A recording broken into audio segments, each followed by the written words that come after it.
Lur eta amets. Gaur historiako saioa izan dugu. Hartan zehar bidaiatu nahi duzue?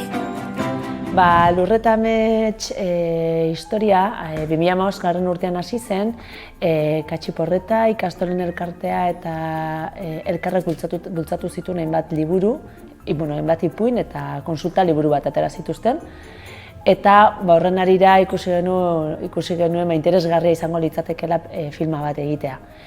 Euskal Herrian ez dagoelako, orain arte ez dalako horrelako ezer egin, eta hor Lotura Films batu ginen proiektura. Eta 2017 urte bukaeran hasi genuen ja ekoizpena, eta orain bukatu dugu eta zinemetan ikusteko irrikaz gaude.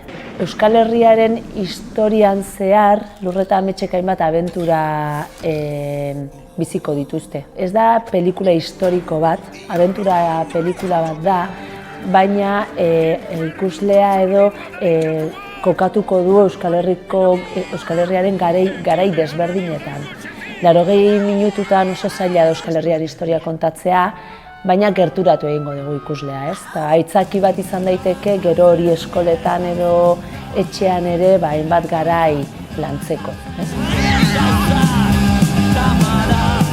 Gure prozesu osoak 2 urte eta piko iraute ditu, 2 urte pasatxo. Pelikula ja bukatu genuen lehenago, baina orain promozio lana eta guzti horrek ere denbora darama, eta prozesu osoak 2 urte pasatxo irauten ditu. Oso prozesu luzeak izaten dira gureak, oraindik oso artesanala da gure lana, naiz eta ordenagailuak eta digitalizazioak asko lagundu digun, oraindik asko marraztu behar da.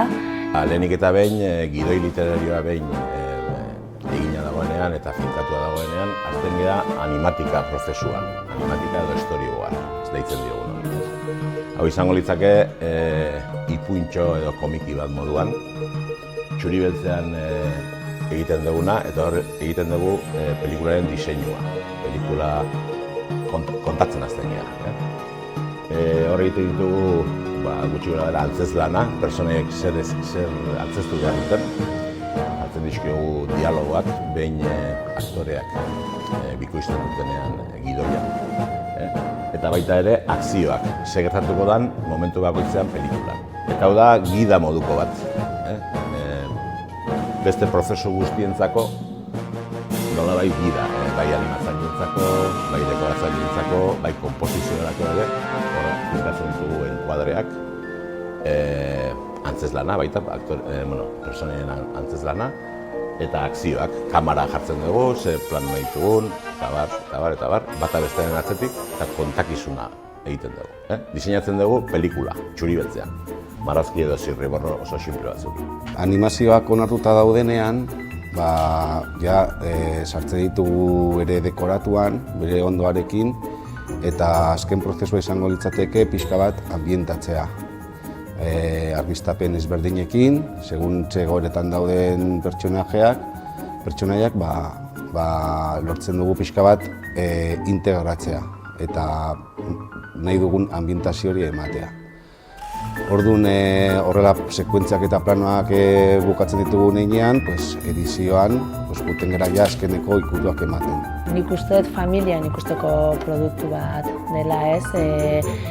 Gurasoek garai asko, ez gurasoek bakarrik baizik, eta aitona amonek ere garai asko oso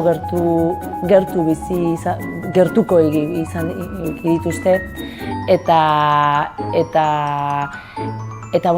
hori beraientzako ere gogoratzea haien polita da, ez? Orduan disfrutatuko dute bai helduek eta bai aurrek ere.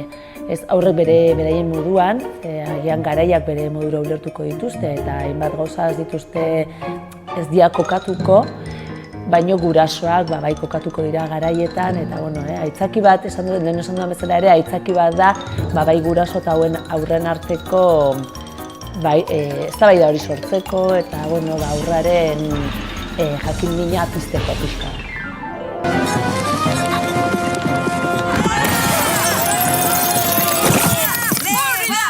Banekien latza izanen zuela honek akabantza.